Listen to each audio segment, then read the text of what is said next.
Bond. James Bond. Hey, how's it going? It's FamKam. And welcome to another Facts About James Bond video. I did another one of these many moons ago. And because a new James Bond film is coming out this year, No Time to Die. Finally, it's been ages since Spectre came out. I decided to do another one of these to celebrate. So I found another website with some more James Bond facts. You could find my previous James Bond facts video in the description, or a card right here. That one. Yeah. Anyway, so I have here 57 more facts about James Bond. This is on factinate.com. Get it? Like fascinate, but factinate. 57 shaken, not stirred facts about James Bond. The name's Bond. James Bond. 26 films, 7 Bonds, more than $7 billion in ticket sales to date. By the way, it's 26 because they're including the unofficial Casino Royale parody and Never Say Never Again. It's 24 in the official series, not including the upcoming No Time to Die. No need to introduce yourself, Bond, James Bond. Chances are everybody here already knows who you are, which is a problem. You are a spy. I threw that last part in. But hold on, how much do we really know about the man of mystery who has donned the tux to save the world so many times? Enjoy these shaken, not stirred facts about the fellow who describes himself as a sort of licensed troubleshooter at cocktail parties. Number 57, Suit Up. While under contract to play James Bond, Pierce Brosnan was not allowed to wear a tuxedo in any other films. Damn. 56, The Spy Who Loved Being in Movies. As of 2017, as of 2020, there are 25 films in the James Bond franchise. From 1963's Dr. No to 2015's Spectre, a 26th Bond film, Casino Royale, stars David Niven as an older James Bond. But it's a satire of the character, and it isn't considered to be part of the official Bond canon. They're forgetting that Never Say Never Again is exactly that. Not a parody, but it is an older James Bond with Sean Connery returning, and Never Say Never Again is essentially a Thunderball remake. At least based on the storyline, is loosely based on Thunderball. Number 55. That'll buy a lot of martinis. 2012 Skyfall holds the record for the highest grossing Bond film, pulling in $1.1 billion in ticket sales worldwide. In total, the James Bond film franchise has a combined worldwide box office of $7 billion, placing it fourth behind Star Wars, Harry Potter, and the Marvel Universe films. Number 54, an exclusive club, the only kind Bond likes. So far, 7 actors have played 007 on film. Sean Connery 7 times, so they are including Never Say Never Again here. This list is kind of inconsistent.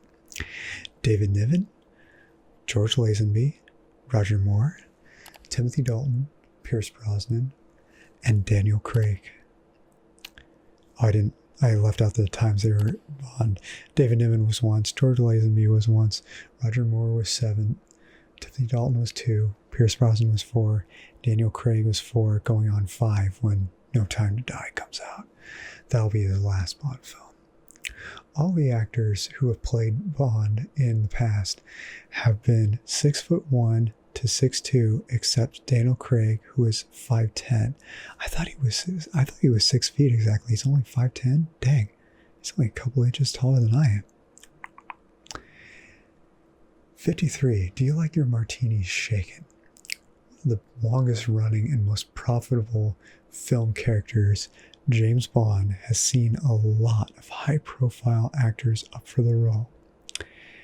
Some of the more famous could have been Bonds include Patrick McGowan, Christopher Lee, who ended up as a Bond villain in The Man with the Golden Gun, Clint Eastwood, Burt Reynolds, Adam West, Tom Jones, he sang a song for Thunderball, Mel Gibson, Sam Neill, Hugh Grant, Gerard Butler, and Sean Bean also ended up a villain. He got to be a baddie in 1995's GoldenEye. Cary Grant, the debonair leading man, who, did I pronounce that right? I don't know. The debonair leading man whom Fleming turned to as the physical model for his character, was considered for the role, but Grant turned it down, fearing he was too old to put it off. I'm going to have to look up how old he was at the time, because Roger Moore was 57 when he did A View to a Kill. I feel like this was in the last list. I'm not sure. Talk about a particular set of skills. Irish-born actor Liam Neeson, who at the time was known for films like Darkman and Schindler's List, was heavily courted by producers to become the next James Bond after Timothy Dalton moved on. In a 2014 newspaper interview, he said, "It was about 18 or 19 years ago, and my wife-to-be said, 'If you play James Bond, we are not getting married.'" Damn. And I had to take that on board because I did want to marry her, he said. Neeson added he didn't regret turning down the role, and it's fair to say the star of Taken, The Grey, and the A-Team has satisfied his itch for action since then. I'm sorry. I had to. Number 51, An Eventful Childhood. Ian Fleming wrote Bond's obituary for the novel You Only Live Twice. From it, we learn Bond's parents were Andrew Bond, a Scottish man, and Monique Delacroix. Yes, Delacroix, not Delacroix. I know. A Swiss woman. The senior Bond worked for a weapons company and traveled often with his family. Both parents died when Bond was 11, and he lived with an aunt in England. Bond studied in Eton Fettes College in Edinburgh, graduated from high school at 17, and was recruited into the Royal Navy. The Bond family motto: "The world is not enough." Very underrated Bond film, in my opinion. Number 50. A bird watcher? Huh? Well, that's kind of dangerous. Author Ian Fleming said he chose the name James Bond because he wanted a brief, unromantic, Anglo-Saxon, and yet very masculine name for his fictional spy.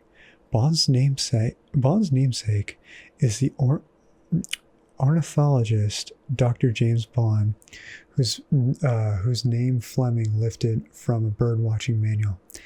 That explains why Bond pretended to be an ornithologist and die another day. That must have been a reference to that. Number 49.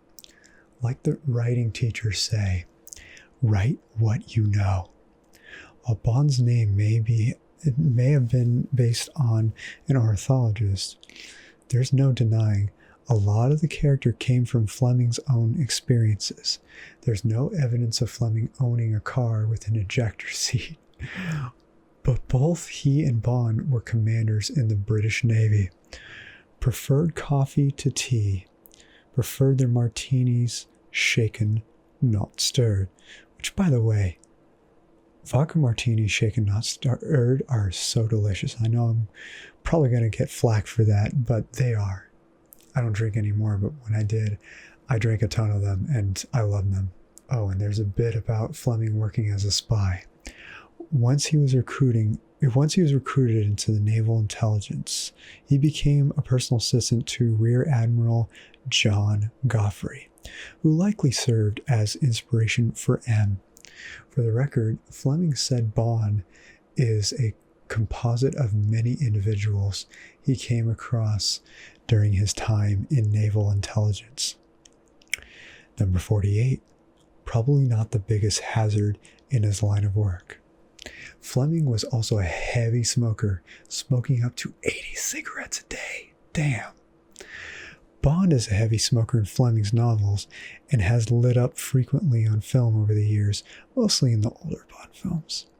The inclusion of a real-life cigarette brand in 1989's License to Kill led to a required Surgeon General's warning in the closing credits.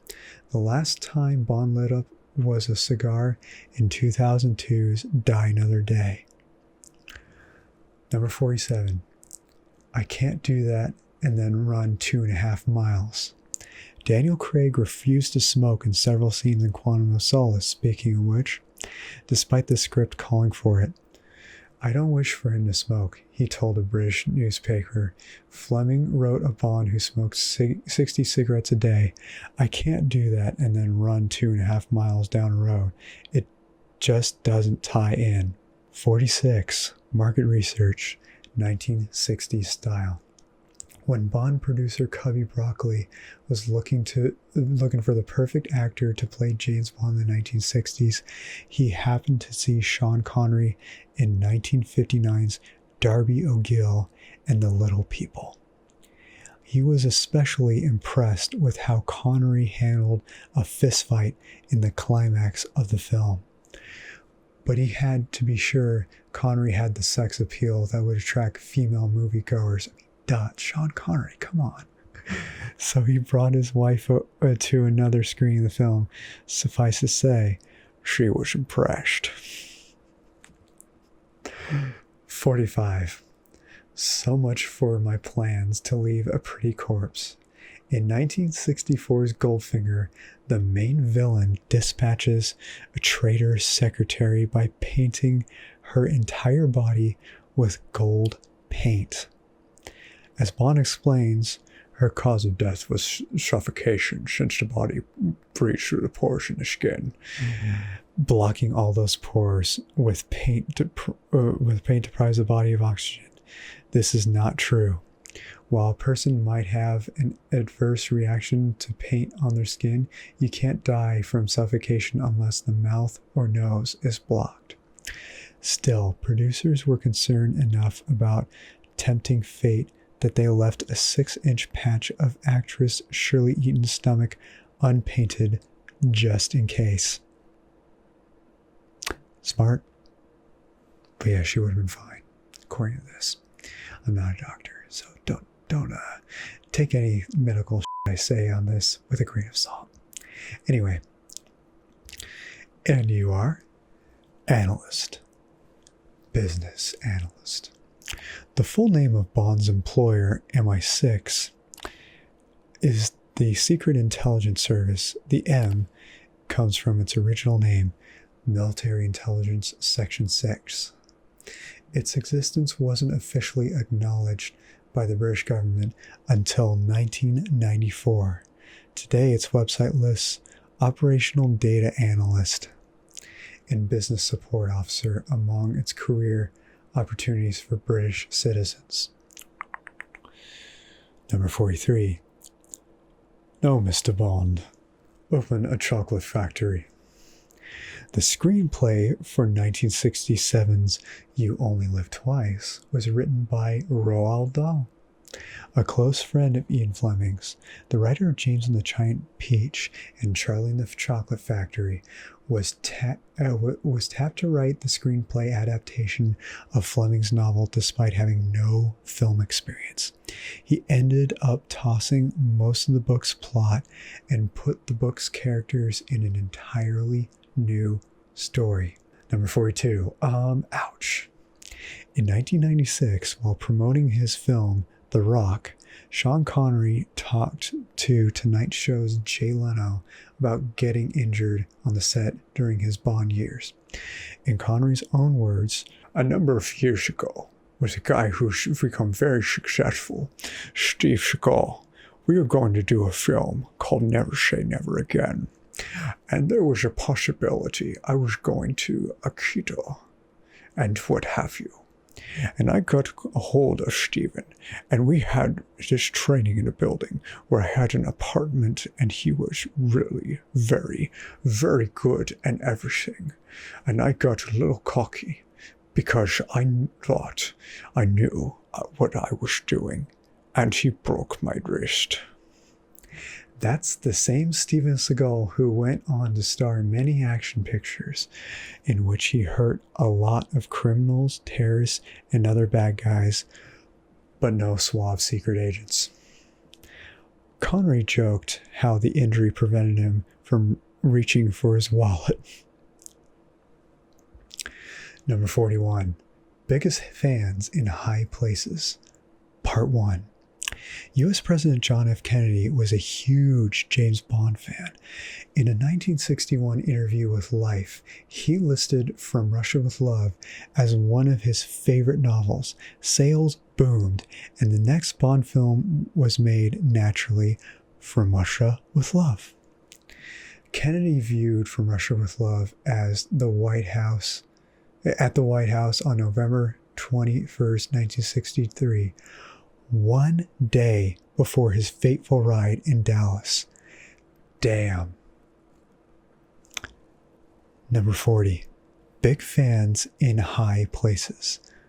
Part 2. Elvis Presley saw The Spy Who Loved Me on August 10th, 1977, during a special viewing at the General Cinema in Whitehaven, Tennessee. It was the last movie the avid film buff saw before dying 6 days later at age 42. You know, fun fact about that actually, my mom saw Elvis in concert on his second to last show in San Francisco before he died in Hawaii. 39. Oh, irony. You do enjoy your work. Another big James Bond fan was Warren Zevon. I probably said that wrong. The American singer-songwriter behind such hits as Werewolves of London and Johnny Strikes Up the Band. When his cancer diagnosis became public in 2002, he wryly told reports, "I just want to live long enough to see the next James Bond movie." He achieved his goal and lived long enough to see it. Ironically, it was Die Another Day. 38. Ziggy Stardust. On the other hand, huge Bond fan. Huge Bond fan. David Bowie was offered the part of Max Zorin in 1985's A View to a Kill. I think this was in the last list. But he turned it down. He turned down the role to star in Labyrinth instead. Bowie later said he thought the script was terrible and the producers weren't impressed by his bluntness. In 2003, he admitted he didn't like Bond films in general and hadn't seen one since the Sean Connery era. Damn. Well, we got Christopher Walken for A View to a Kill, so that deserves a lot more cowbell. Number 37. An odd line, sir. Oddjob never speaks in the film Goldfinger. His only dialogue is, "Aha!" on the golf course and "Ah!" when ordering men to pick up Tilly after he hits her with his hat. A grunt when he hands Bond a gas mask at the back of the army truck, and a scream at the... You know what, I'm not going to read the rest because that's a spoiler. Most of you have probably seen that, but no, I'm not going to read the rest. Number 36. Sweet wheels, bro. For the production of Goldfinger, Aston Martin was reluctant to provide 2 of their cars to the filmmakers. I don't blame them. The producers had to pay for the Aston Martin, but after the success of the film, both at the box office and for the company, they never had to spend money on a car again. Yep. 35. The perks of being Bond. Starting with his DB5 model in Goldfinger, cars created by Aston Martin have been the ones the most closely connected to the James Bond franchise. Aston Martin's DB10 Coupe was built specifically for 2015 Spectre. For his service, Daniel Craig is allowed to take any Aston Martin he likes for a spin anytime he likes. Lucky gosh. Sorry. 34. Thanks for the cars. James Bond destroyed 7 out of 10 of the stylish Aston Martin DB10 two-door coupes. I'm sorry, I'm butchering that big time. Designed specifically for Spectre. The total cost of these vehicles, $37 billion. What? 33. Talk about a license to kill. Who's the most killingest James Bond out there? So far, the record is held Pierce Brosnan, whose on-screen kills total 135. 1995's GoldenEye racks up the highest kill count with 47 people killed on screen by 007. To be fair, Bond has been shot at more than 5,000 times over the course of his career. Wow. And he's only been hit a couple times, and one of them was by Moneypenny. The other one was in Thunderball, where a bullet skinned his leg, and the enemy followed the blood trail through a parade to try and find him. But that was just a flesh wound. 32. Hold that note. When Shirley Bassey recorded Goldfinger theme song, she sang as the opening credits were running on a screen in front of her so that she could match the vocals. When she hit her final high note, the titles kept running, so she was forced to hold the note until she almost passed out. 31. Instead of Pierce? Other actors considered to play Bond in 1995's GoldenEye, including Liam Neeson, Mel Gibson, and Sam Neill. At one point, the press reported that Bond's gender was going to be swapped and Sharon Stone was considered to play the role. Number 30. From London with Love. Sean Connery never traveled to the United States to film Goldfinger. Every scene where he appears to be in the United States, he was actually in Pinewood Studios outside London. This explains why Bond flips a light switch down to discover the golden corpse of Jill. English light switches are generally turned on by flicking them down instead of up like the American switches. Number 29. Beam me up, Bond. Goldfinger was the first film to feature a laser beam. The script originally called for a spinning buzzsaw, as in the novel, but the filmmakers decided this was boring and unoriginal. Number 28. Gorgeous in Gold. Goldfinger wears yellow or a golden item of clothing in every scene except for one. There was one scene where he sports a United States Army colonel's uniform. In the scene, he carries a golden gun. But it's not the golden gun, it's just another pistol that is gold colored. Actually, I think it was a revolver. But it wasn't the golden gun. Number 27. Naughty names. In Goldfinger, when the promiscuously named Miss Galore introduced herself to Bond, he replies, "I must be dreaming." The original script had Bond replying, "I know you are, but what's your name?" This was deemed too suggestive. Yeah. Number 26. Shaken, not stirred. Bond's alcoholic drink of choice is a Vesper Martini, named after Bond's first love. At least, first love as a secret agent. I'm sure he had loves before that. It's made with 3 measures of Gordon gin. Actually, gotta do it in Daniel Craig's voice. 3 measures of Gordon, 1 of vodka, half a measure of quinoa. Shake it up until it's ice cold and add a thin slice of lemon peel. Not a very good impression, I apologize. It appears in many Bond novels and Bond films, as is first described in the novel Casino Royale. 25. Rest in peace. Bond won't sound the same without you. Spectre is the first Bond film not to feature the iconic trumpet playing of Derek Watkins. Since Dr. No, Watkins had featured on the soundtrack of every single Bond film. He died in 2013, shortly after the release of Skyfall 2012. Rest in peace, Mr. Watkins. 24. Doing his part for better racial relations. In 1973, Live and Let Die is the first Bond film in which 007 has a liaison with an African-American woman, Rosie Carver, played by Gloria Hendry.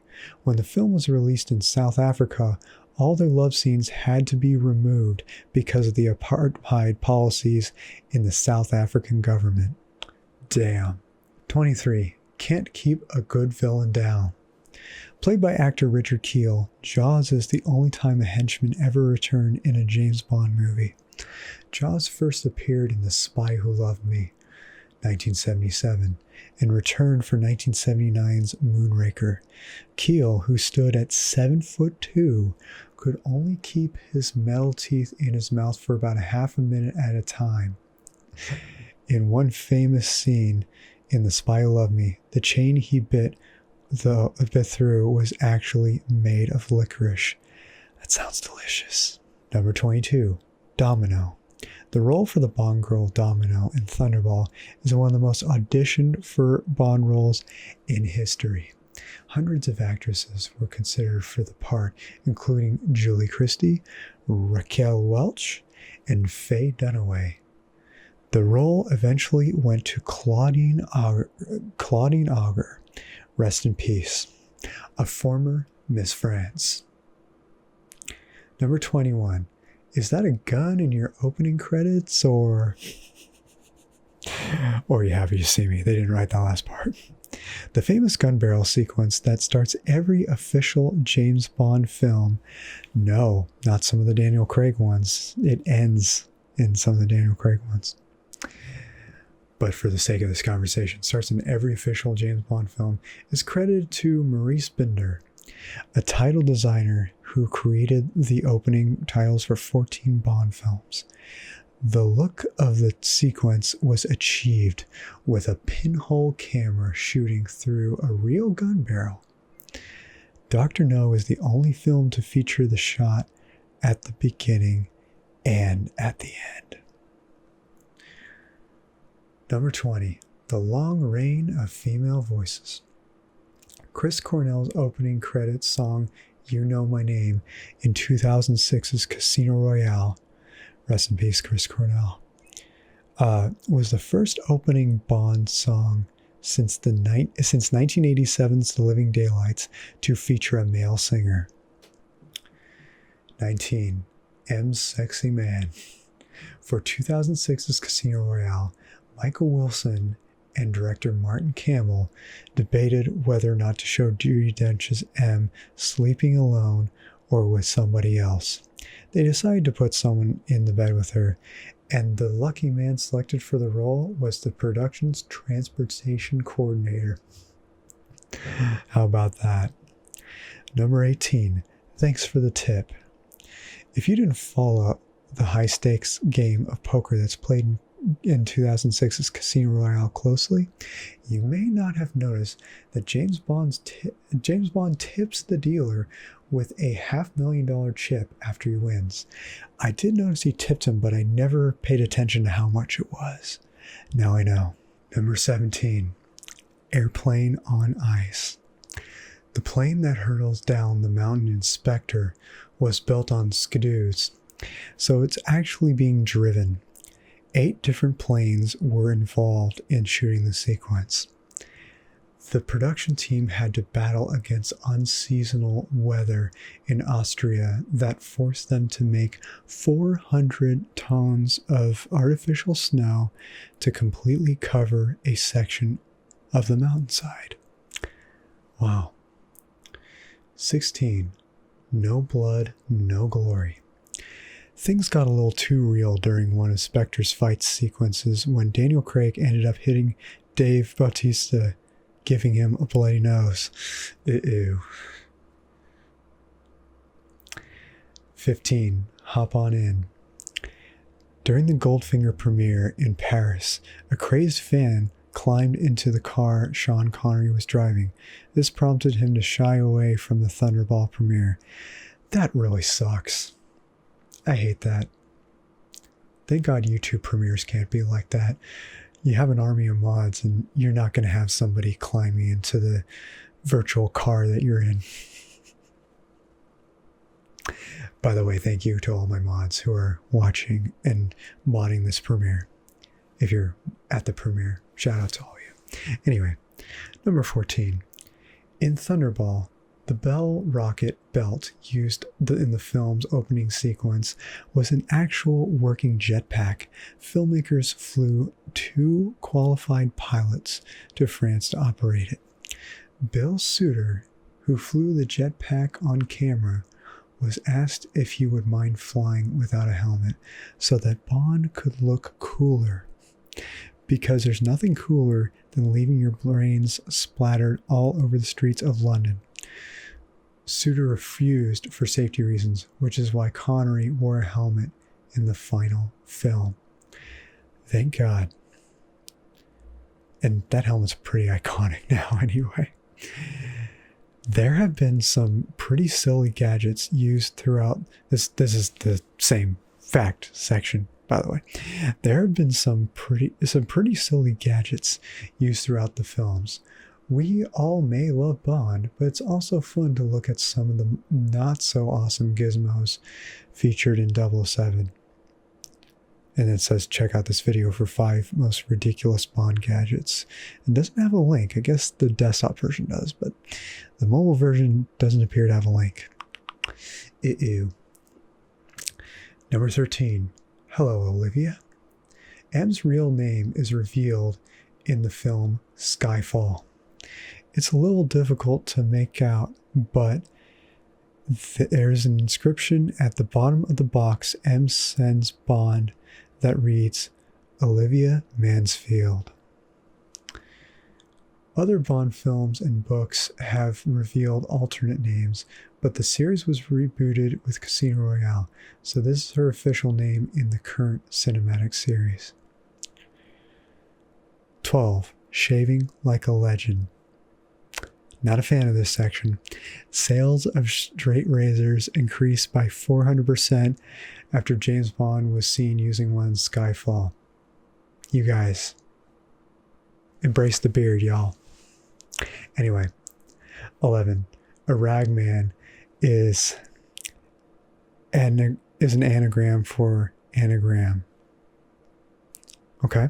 In Skyfall, the antagonist's name, Raul Silva, is an anagram for a rival soul. I love it.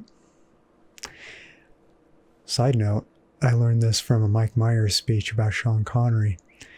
Sean Connery is an anagram for on any screen. The more you know. 10. Success at last. Raul Silva was the first Bond villain to succeed at his primary objective.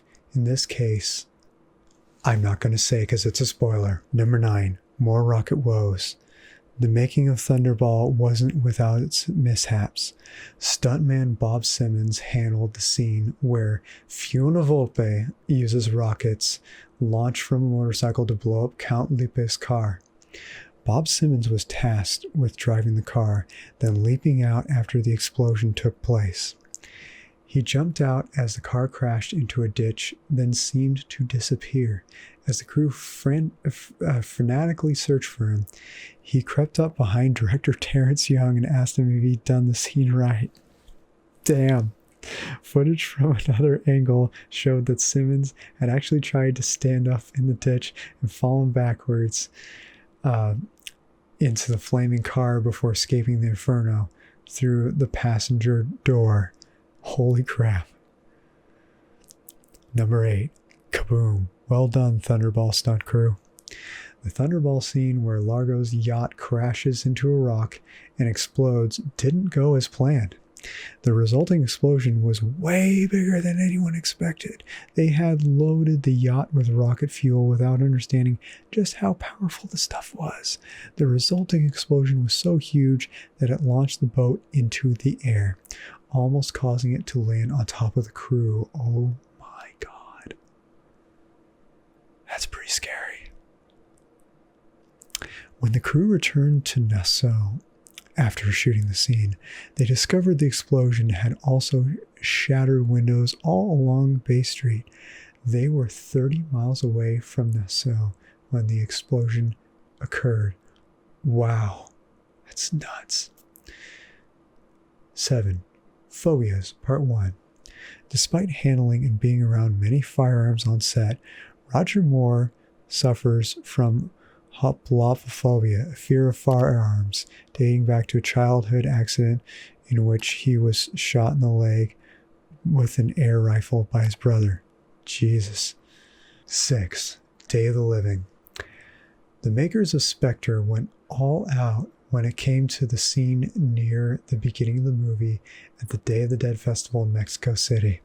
Some props were up to a whopping 11 meters high. The crowd took 3 hours just to set up for shooting, and over 1,500 extras were hired, requiring over 100 makeup artists. That's insane. 5. Cutting-edge military technology. In Thunderball, Q gives Bond a tiny breathing apparatus that allows him to survive underwater for several minutes, a handy device that Bond puts to good use when trapped in a pool with a bunch of sharks. A member of the Royal Engineers instantly recognized the military applications of this technology and called Chief Draftsman Peter Lamont to ask how long the apparatus actually worked. "As long as you can hold your breath," Lamont replied. The engineer countered that Bond was underwater for several minutes. Lamont explained the beauty of video editing, and the engineer eventually hung up. 4. Phobias, Part 2. Connery is morbidly afraid of spiders. A slight problem given that one of the stunts in Dr. No involved a giant tarantula. The shot of the spider in Bond's bed was done with a sheet of glass between him and the spider, which can be seen in one shot in the movie. When it didn't look realistic enough, additional close-up scenes were reshot with stuntman Bob Simmons, who later said the tarantula, whose real-life name was Rosie, crawling over Bond was the scariest stunt he'd ever performed. But tarantulas aren't poisonous. Well, I guess every spider is a little bit poisonous, but they're not lethal or anything like that. Number 3, all in a day's work. Stuntman Bill Cumming was paid a $450 bonus to jump into Largo's shark-infested pool in Thunderball. Thankfully, he survived to collect it. I remember this fact being in the other list that I read in that other video. I don't remember saying that I wouldn't do it for $450,000, let alone just $450. I don't care that it was 1965 and money was worth a lot more before many years of inflation. Still. Number 2, more shark woes. The sharks in Thunderball weren't exactly well behaved. Sean Connery was wary of swimming unprotected with live sharks, so production designer Ken Adam constructed an underwater partition made of plexiglass with one problem. There was a 4-foot gap in the partition, and one of the sharks swam through it. Connery said he narrowly escaped the pool. My lord, I would have had a heart attack if I was in Connery's shoes. For the shot where a shark swims, that's a tongue twister. For the shot where a shark swims. For the shot where the shark swims. For the shot for the shark swims. For the shot where a shark swims toward Bond as he's exiting the pool, missing him by mere inches, the crew decided to use a dead shark pulled by wires to reduce the danger. Yeah, you should. Special effects coordinator John Steers got in the pool to control the shark, surrounded by other live sharks. Plot twist: as they began to shoot it, it became clear that the shark wasn't really dead. It started thrashing, and other sharks took notice. A feeding frenzy erupted, leaving Steers in the middle of a bloodbath. Steers survived and went on to win an Oscar for Best Visual Effects for Thunderball. Wow. I knew shooting that scene was insane, but I had no idea that it was this insane. Good Lord. You better have won more than just an Oscar. Jesus. Number 1. We can't have spies running around here. When they found out that scenes for 1999's The World Is Not Enough would be shot near their headquarters, MI6 moved to stop shooting, citing security concerns. However, British Foreign Secretary Robin Cook, at the urging of Member of Parliament Janet Anderson, moved to overrule them and allow the shoot. After all, Bond is done for Britain. It was the least we can do for Bond, he said. And there you have it. 57 more facts about James Bond. A couple of them are duplicates from the last list, but that's okay. We still got a lot of new ones. If you enjoyed this video, give this a huge thumbs up. And if you're new to this channel, make sure you click subscribe, ring the bell, and join the fam. And if you'd like to hear more facts about James Bond or something else, let me know in the comments section down below. Thank you so much for watching, and I look forward to see you in the next video. And as always, stay chill. Take care.